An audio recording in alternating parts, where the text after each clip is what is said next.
What is up, duelists? Welcome back to another TCG video. Today we're talking ban list aftermath, winners and losers. What are the decks that really like this past ban list and which decks maybe suffer a little bit? A lot of stuff to unpack here. It's not going to be a tier list in a traditional sense. I wanted it to be more of a discussion focused thingy. So we're just going to be ranking decks based on, we're not ranking them. We're just talking about winners and losers and what I think of the situation for specific decks in the upcoming format. Hope it's helpful to you. Let me know your thoughts in the comments down below. If you enjoy the TCG content, make sure to subscribe to the channel. It would mean a lot to me. Thank you for your support. Without further ado, hope you enjoy the video. Let's get started. I want to talk about different decks, and we're bringing back the top-down camera. That's how excited I am for TCG at the moment. I have assembled a collection of cards I want to talk about, or decks I want to talk about, rather. This has been the Charlie cam in recent weeks, but now we're talking about some different decks. I didn't want to do the standard thing of just doing a tier list for the new format. Instead, I want to spend some time talking about and discussing the situation that new decks are in, some of which we've already done, but I've just picked a couple of cards that are indicators to what we want to talk about. Charlie just entered the room and is my spot is being occupied. Anyways, the first deck I want to talk about is Mermail. Maybe we'll do it this way: losers to the left and winners to the right. And with Mermail, I think it's debatable, actually. Losing Bahamut Shark hurts, of course, because that was in every single Mermail deck. That is a big deal. 2 Omnigates and follow-up being removed from the deck is pretty good. However, Abyss Dweller was probably the biggest silver bullet in existence, right? And so that option being taken away from other decks is pretty big. Funnily enough, the Dweller ban is not only a positive for Mermail, it's like a 99% positive, but with Bahamut Shark and Dweller both being banned, you lose 2 of the most viable water rank 4s that immediately detach one for effect, which is a big deal because, of course, Atlantean Dragoons triggers off of being detached off of water Xyz. So Mermail players right now are kind of scrambling for other rank 4 options that you can make and just detach from to get your Dragoon Surge, which, to my knowledge, from what I've heard, you can play Snow Dust Giant, which is just a bad card, but it does detach and is a water, so you can get a Dragoon Surge off of it. Or you can play one of the Xyz Armor cards, I think, if I remember correctly, where you can Xyz Armor Fortress, but I think that needs to have a target, right? You need to play a brick for it. You need to play Armored Shark, which is not desirable, but at the worst case, you draw it, it's a water monster, right? So there's ways to circumvent it. And then there's other rank 4s that detach, but they only work if you're going second. I think Silent Honor Arc detaches too, and only when your opponent has a target for it. Same with Ragna Zero. Yes, you're mentioning it. Ragna Zero is also an option. Mermail, I think, is both a winner and a loser from this ban list overall. My personal evaluation and feeling about this is that Mermail is slightly to the side of the winners, simply because I think the deck is still scary when it goes first. It is potentially, I think there is a world in which you just cut some of the bricks and you just go second with it. I think that's possible because if there's no Dweller ever made against you, I think there's a world where that could work. I'd have to test it to see, but this deck has some pretty serious firepower going second, and that might be scary. For a combo deck that is very solid going first, also being very solid going second is a solid, that's very scary. I don't know if you want to go blind second on purpose with it, so that's why I'm thinking Mermail ultimately might be a hidden slight winner from this ban list. Maybe it's slightly over here, I don't know exactly, but it's very close with Mermail. Next up, these are in no particular order, by the way. The only thing is I've saved Malice and Ryzeal for last, but Memento just won YCS Houston, so it was a very good deck before the ban list already, kind of a sleeper pick that people needed to, you needed to be really good with Memento, but it's also a thing where Memento also benefits off of something that might decrease in the future, which is it benefits a lot from people not knowing exactly how to interact with it, which if the deck becomes meta relevant, people will learn how to play against it eventually. That is, I think, just one factor to consider. Other factors are this deck is just very powerful. Also, with the reprints to Anguish and Bone Party in Rarity Collection 4 is not just good, but also very budget friendly, which I think is a big deal because Memento, funnily enough, Fiendsmith Tract has gone up a lot because of this ban list. Memento, I think most of the time doesn't even use Fiendsmith Tract if you play Fiendsmith in Memento, which the winner of the YCS didn't even do. So it's usually just one engraver because you don't actually want to draw the Fiendsmith cards. You just want to pivot into it during your combo to be Nibiru safe. You can play one engraver from Rarity Collection 4. You can get all the Memento stuff for basically dirt cheap. And the deck is also, I think, a big winner of the ban list. Overall, very good time to be a Memento player. Darkblade in the UK is $8 and each Tatsuno is $6. Okay, I think that's a UK problem. I checked this morning. The only thing is combined creation has gone up a little bit, but that is a one-off, so you can probably... my guess is full Memento core is like $30 max. Next up, Blue Eyes Primite. Obviously, this deck was not hit on the ban list at all, which I think is a very, very good decision. The deck did not warrant a hit. It's a pretty solid deck. It's a pretty fair deck, and I think it's going to represent the standard for like a good mid-range deck in the upcoming format. We've already declared the Mermail deck and the Memento deck as like winners of this ban list, which are obviously two combo decks. This deck is a pretty solid mid-range option for the upcoming format, I think. It still has some problems with bricking, but the fact that Ryzeal is gonna decrease a little bit, I think is not bad for this deck because, of course, the Primate engine is fairly weak into Detonator. So this deck, already solid beforehand, can play Dominus Purge. Pretty solid deck, I think, is also among the winners of this ban list. Next up, we have Man and his treasures and his Scorpion. Let's just use two for space reasons. Man, in all its different facets, is also, I think, a big winner of the ban list. This deck was much better than I expected it to be. The performance that this deck put up into Ryzeal format, essentially, was pretty impressive. And so this deck reminds me a lot of Blue Eyes in a lot of ways, where it's a solid mid-range deck that sets up a pretty solid board, isn't like completely auto-win, but has pretty strong follow-up, was also rather weak to Detonator. So I think this deck benefits off of this ban list basically to the same degree of Blue Eyes, and I think both of those decks are going to be very solid mid-range options, both of which have also been paired with Fiendsmith, which has not been hit to a significant degree on this list. So yeah, that's the Odion deck. Pretty solid, I think. Next up, a little bit of a sleeper deck at the moment that I still wanted to give some credit to, and that is Crystron. I actually ordered a Crystron core this morning. These are the only ones I had so far, the newest ones, but I had to get some of the old cards. I think Crystron's biggest advantage in this ban list is the fact that Dweller is gone. Crystron, from what I know about it, which is a little bit limited, I haven't played it yet myself, but I've like looked into it a little bit. Very similar to Memento, is going to be very, very cheap, which is huge for Yu-Gi-Oh in general. I just want to put that out there, that the fact that like Memento and Crystron, very solid options now with very, very low price point. Dweller being banned is massive for this deck, and I think this deck is actually quite underrated at the moment, and with Dweller being banned, it only gets better from here on out. So we're also going to move Crystron over to the winner side of this ban list, and this is the reason why I'm not doing a tier list, is because I don't know exactly how these decks fare into each other, so I have a hard time ranking them exactly. I'm just like talking about winners and losers. Next up, I want to bring something up, and that's Unchained. With the second copy of Sharvara, I cannot really stress enough how big of a deal this ban list is for Unchained. Of course, Raid and Trade as a team is also known to having some very large Unchained enjoyers in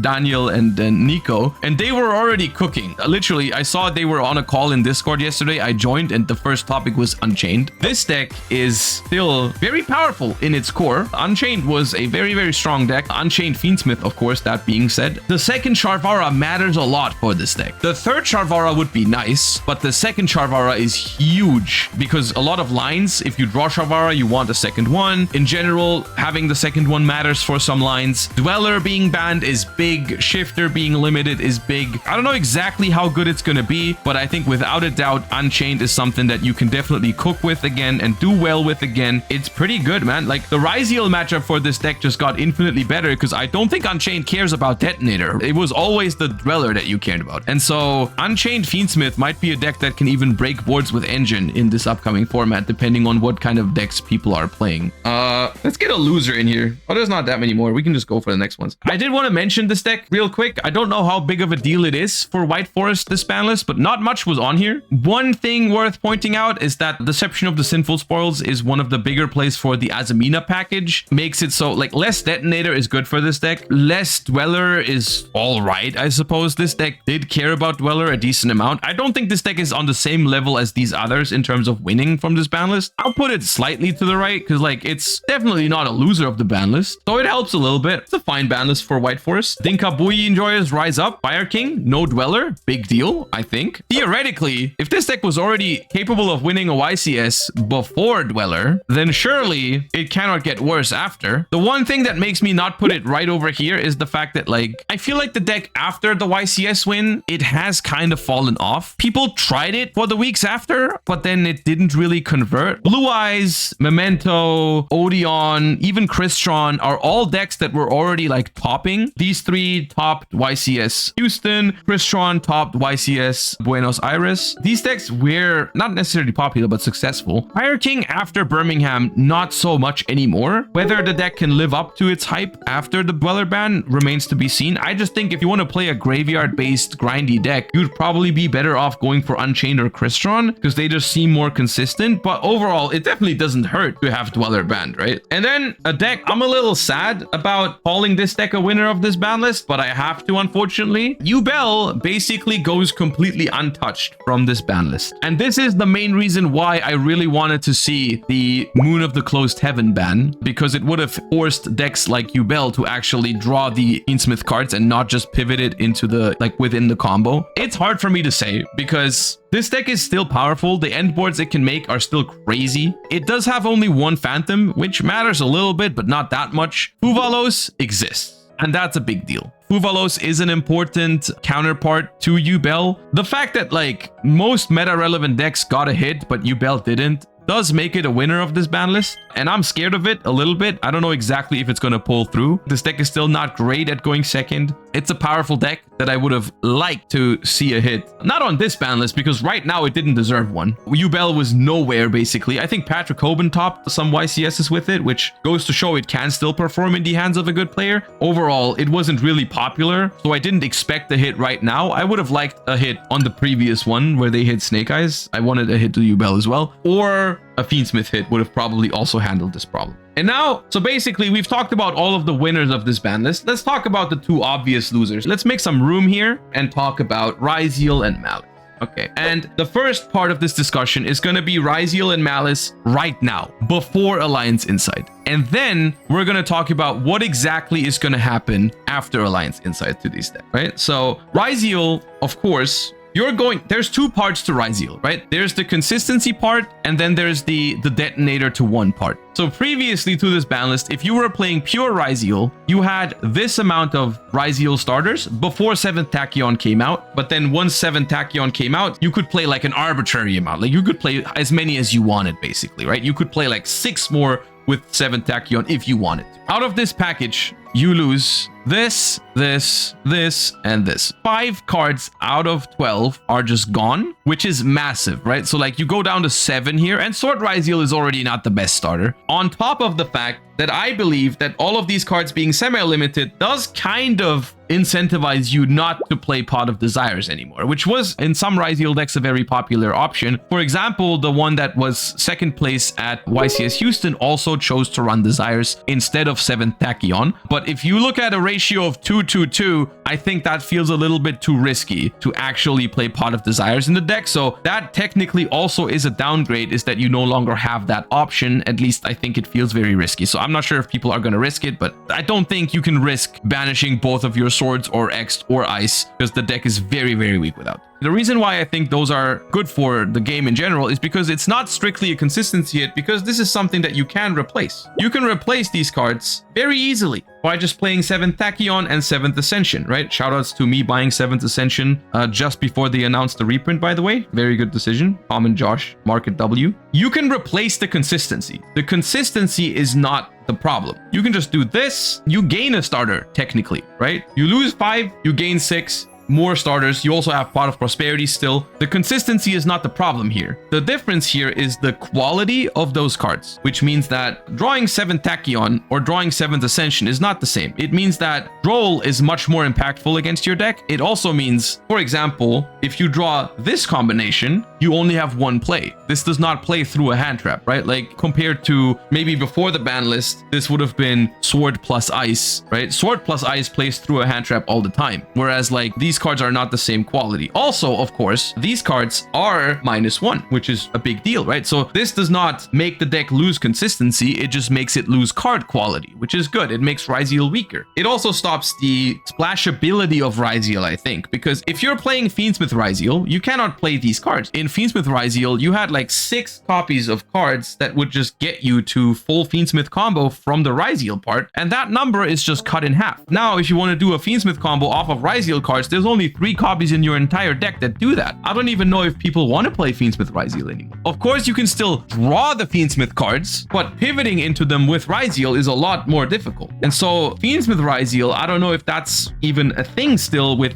this few Ryzeal starters. Like the synergy is very, very small. And so that's also a massive hit that you have to realize, because Fiendsmith Ryzeal cannot just replace those cards with 7th Tachyon and 7th Ascension. And that's just those hits. We haven't even talked about Detonator to 1 yet. Detonator to 1, I think, is something that Ryzeal can definitely manage. This to me feels a lot like it's comparable to a Ryzeal to 1 that they did back in the day. When a Ryzeal went to 1 initially, I also thought it was going to be way more impactful than it actually was, because ultimately the first detonator is the one that matters, right? The one they make on turn 1 is the most powerful one, but pure Ryzeal as a deck is very dependent on its follow-up. And if the detonator gets removed and you can't recycle it because you don't have access to cross, or your cross gets removed or whatever, pure Ryzeal deck's follow-up is gonna fall off huge. As well as there's outs to this card that straight up banish it forever, and you can't even recycle it from cross. Metaltronus, for example, if you play against Ryzeal and you Metaltronus the detonator, what are they gonna do on the next turn? Like, you don't even have to push through their board. You don't have to push through their hand traps necessarily. They just make a duo drive and attack you, or like they use some utility rank force, maybe end on Baguska. Like, it's not auto win if you just Metaltronus the detonator, but it's a lot harder for them to actually finish the game without detonator at all. So I think this is a very good decision. It's a very good limit that matters for follow-up mostly. And this is another thing with these. Of course, 2 of them means you still have 1 full rotation for follow-up a lot of the times, especially if you can get to cross, it's not a problem. But sometimes your duo drive gets hand trapped and you don't have 1 of them for follow-up. Oh, camera froze there for a second. And the thing is, at the moment, before Alliance Insight, very often you actually go through 2 of 1 of them on the same turn, right? Sometimes you go Ice, Special X, and then later on in the turn, for extension, you still Special X, and then both X are gone. And if you don't have cross, next turn, can't do X. Same with Ice. Sometimes you normal summon Ice, and then later on, because you get hand trapped, you special summon another Ice from your hand with its own effect. Same with Sword. Ice, special Sword, and then later on, special another Sword. It happens. And that is a big deal if you don't get to cross. Then you run out of them very quickly. So this deck in general has weaker follow-up and less splashability. I think one version of this deck that is still absolutely fine is Mitsurugi Ryzeal. Mitsurugi Ryzeal might even be considered a winner of this ban list, because Mitsurugi Ryzeal cares most about X Ryzeal. So like you can still play 3 copies of X Ryzeal this way, and then the deck can also play 7 Tachyon. So you have like 9 copies of X Ryzeal in Mitsurugi Ryzeal, and there's no Dweller, which is very good for the deck. That might be something to look into if you want to rely less on Detonator as a win condition, and also you want to play 7 Tachyon for consistency. Mitsurugi Ryzeal might be the way to go. But for pure Ryzeal, immediately, this is a very, very impactful ban list, I think. Now, speaking of, hold up, let me quickly bring something up. Let's quickly talk about the future as well, because like this is just something, in a few weeks, we're getting Alliance Insight, and that's going to matter a lot for Ryzeal as well. Alliance Insight brings one very important card for Ryzeal that will make the deck, in my opinion, good again, and that is this guy right here. You can special summon this card from your hand by detaching Seize material from your monster. If summoned this way, you cannot summon except rank 4s. You can only special summon Star Ryzeal once per turn. If this card is special summoned, you can set a Ryzeal spell trap from your deck. This card, because it's not a starter for Ryzeal, might not seem that strong, and they only play 1 copy of it. However, this card is very, very good for Ryzeal, because it does 2 things for the deck. It's a very, very good extender, and it also basically guarantees access to Ryzeal Cross. This is now finally a second way how Ryzeal can access their field spell, which means that all of these semi-limits, as long as you can play the game, you have your recycling, so your follow-up is less of a problem. And for Detonator, if you want to get rid of Detonator forever, you basically have to banish it, because they will have Ryzeal Cross probably. They can also kind of make up for Dweller, because you have now more powerful end boards, because you you can play Plasma Hole again because you get access to it. So the full pure Ryzeal combo now is just a little bit more resilient and has more access to Cross and access to Plasma Hole. So that's going to be, in my opinion, post-Alliance Insight, Ryzeal is going to be back. But the same things I said earlier still apply, right? The consistency for the deck is still less, like, lower quality than previously. You can't splash it into Fiendsmith. You have to play pure Ryzeal. You have to play 7 Tachyon and Ascension for consistency, which makes the deck weaker into certain hand traps and just weaker in general because you lose a card. I think Ryzeal overhaul after Alliance Insight with the addition of Star Ryzeal will be fine, but the ban list was still very, very impactful and very good when it comes to Ryzeal. So that is that. And then next up, we have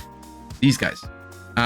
Malice. And to an extent, of course, we're going to also talk about these two in that sense. Oh, also, I mean, Abyss Dweller. I'm treating this more as a generic card off the ban list, but also it does hit Ryzeal. Now, Malice has been regarded to by a lot of people as the deck that was hit the hardest by the ban list, which I personally don't know if I feel the same way about it. Let's talk about that for a second. I think immediately before Alliance Insight, that might be correct, because right now this deck has one weakness, that's consistency, and they took away 3 starters from the deck, and that basically makes it so you have 6 Malice starters, which is, I don't think, enough to properly play Malice. Of course, you can play like Gold Sarcophagus, you can play Terraforming. There's still like some amount of ways to make up for it. Link Decoder as a ban is beautiful because it matters a lot and makes the deck also weaker. Like, it's not just the consistency hit, it's also the way like this deck plays into hand traps a lot weaker now, because you can't just make like Link Decoder to get a free body when you're playing around like Effect Veiler and Imperm or whatever.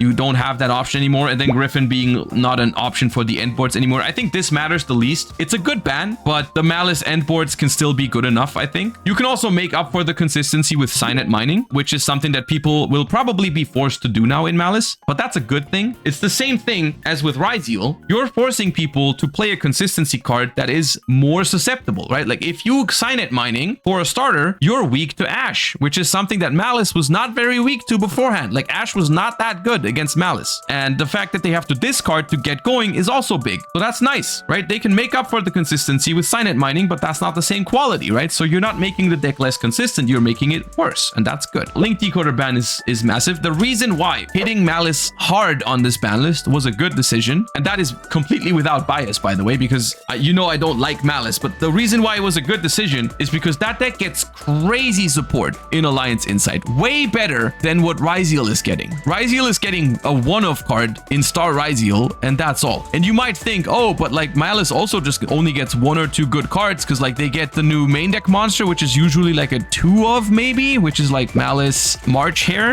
an extender as well, so it helps you play if you get hand trap. It's another Malice name, which is good, so that's huge for the deck. The names you lose, you can make up for it with March Hare. It's not a starter itself, but it is a very good extender. But also they get the new Adignister support. Backup Adignister. If you control a Cyberse monster special from the extra deck, special summon this card from your hand. If this card's normal or special, you can add a Dark Cyberse from your deck to your hand, then discard 1 card. You can only use each effect once per turn. This is a massive deal in the OCG right now. They do play 3 White Rabbit, 3 Dormouse, and 3 Underground, but they also get the new March Hare. They get the new Adignister package with 3 backup and 1 of this guy. I don't know what it's called. They get the new spell card. They get new extra deck end board pieces. Like, you can replace Griffin no problem with the new access code, which is also a very, very good end board piece, I'm pretty sure. It's the cover card of the set. If this card is link summoned, you can activate this effect. You cannot special summon other monsters for the rest of this turn. Also, special summon as many Cyberse monsters with 2300 attack from your graveyard as possible to your zones discard points to. This gains 500 for each. When your opponent activates a card or effect, you contribute a link monster discard points to, negate the activation, and if you do, banish that card. It's just they basically get an Omni negate for their end board instead of the Griffin that they can end on. It just turns more into like Cyberse slop, right? Like, the backup Adignister is also a tuner, so you can search it with Cyberse Wicket. But like Malice post Alliance Insight, even with losing the Link Decoder and losing the consistency cards, I think is absolutely a threat to be reckoned with. The deck is going to be fine, I think, after Alliance Insight, which makes me appreciate these hits even more because they're preemptively weakening a deck that might otherwise be an absolute like threat. Like, that deck would have been a problem with all those cards. I think very healthy hits to Malice in that regard, which leaves Fiendsmith at the end of the ban list, of course, which is the one that's missing. So obviously is a winner of this list, quote unquote. note. Now, the Fiendsmith engine, I suppose, is something that you have to just like,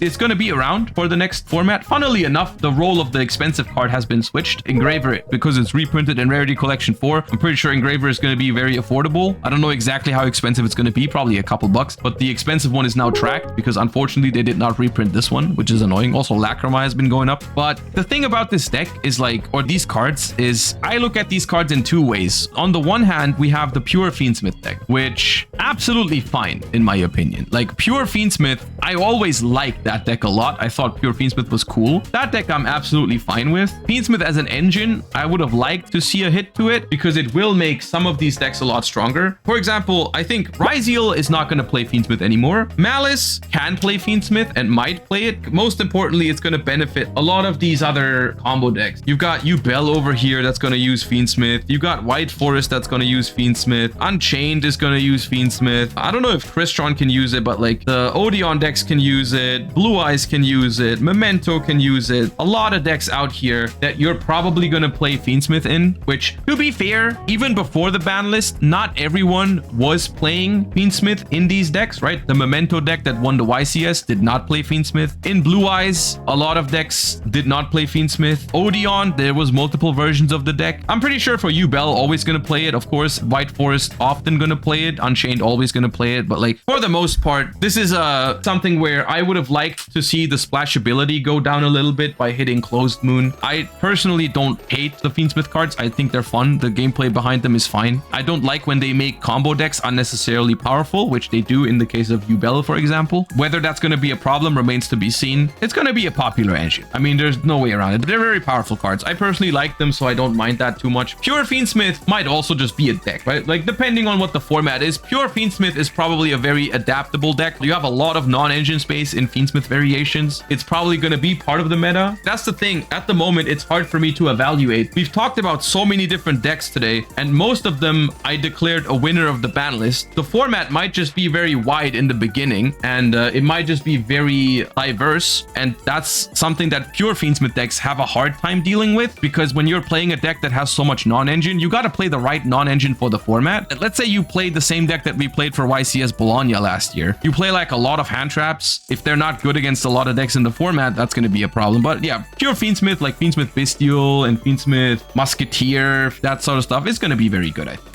Hand traps don't feel like the way. That's a thing, yeah. But like the thing is, even the Fiendsmith deck could play other tech cards as well. They're not forced to play hand traps. But yeah, that's how I feel like about the upcoming format. There's some other sleeper decks. Like I think Centurion and Voiceless Voice would benefit a lot from Detonator being out of the format. Whether that makes them good enough or not remains to be seen. But like you can maybe try again. That's cool. Chimera, same thing. Like Chimera not having to worry about Dweller anymore is also a pretty big deal. Dragon Link, you can definitely mess around with again. I don't know if it's good enough, but you can. There's so many winners of this ban list, really. Like only really two big losers, right? It's only really Malice and Ryzeal that lost from this ban list. Almost everything else gained, and I think that's basically exactly what we wanted, right? Like you look at all the deck breakdowns and all the coverage, everyone was like, yeah, I've had enough of all this Malice and all this Ryzeal, and even those decks will be fine after Alliance Insight. So I don't know,